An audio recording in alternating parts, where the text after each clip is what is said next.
Joining us with more is CBS News national security analyst Juan Zarate in Washington. Great to have you with us, Juan. Thanks for being here. Good morning, Rebecca. Good morning. And when you look at this video from Liz Palmer's piece, does anything in it about Osama's compound surprise you? Well, I haven't had a chance to study it carefully, but what's interesting is how Spartan it appears inside. And, you know, one of the things that surprised me is with bin Laden having been in this compound for about 5, maybe 6 years, it's a little bit like he was under house arrest. He was really a prisoner, in a sense, in this compound. And so what we may be looking at is a dimension of the prison that he was in for about 5 years there in Abbottabad. Yesterday, a U.S. Predator drone went after al-Qaeda's #1 in the Arabian Peninsula, Anwar al-Awlaki. Do you get the impression that these raids are going to be the new form, that these strikes on targets like the #1 are going to be the new form of mode in this fight against terror? Well, Rebecca, clearly the administration wants this to be the start of a push to go after al-Qaeda leadership, not just in Pakistan, but around the world. And so you're going to see a push to hit key figures like Anwar al-Awlaki, the Yemeni-American cleric in Yemen, and perhaps others. And so we should expect in the coming days, especially with this treasure trove of documents, to see follow-on actions in the weeks and months to come. That's a good question. You bring up this treasure trove. How much of that information are we acting on in the immediate time frame?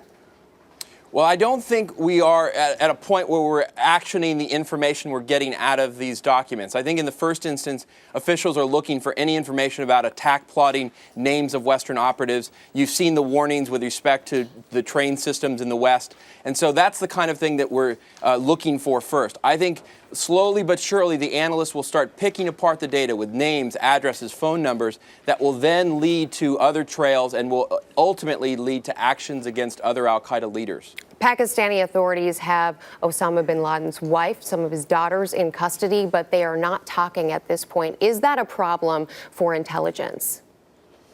Well, you would like to see the Pakistanis working with U.S. authorities and intelligence to share information coming from any debriefs or interviews happening. I think right now it's quite obvious there's a lot of tension between the U.S. and Pakistan. And so this is a very fragile time and relationship, and the U.S. is going to have to tread carefully. But certainly the U.S. would want to get any debriefs or information coming out of the arrests that the Pakistanis are making. This week, al-Qaeda also came out and confirmed Osama bin Laden's death. Does it surprise you from their perspective that they would do this rather than leave it as an open question? Actually not. It's usual practice for al-Qaeda to admit when its senior leaders are gone, in part because they want to eulogize them, in part because in their minds it's a heroic act to die as a martyr at the hands of the United States.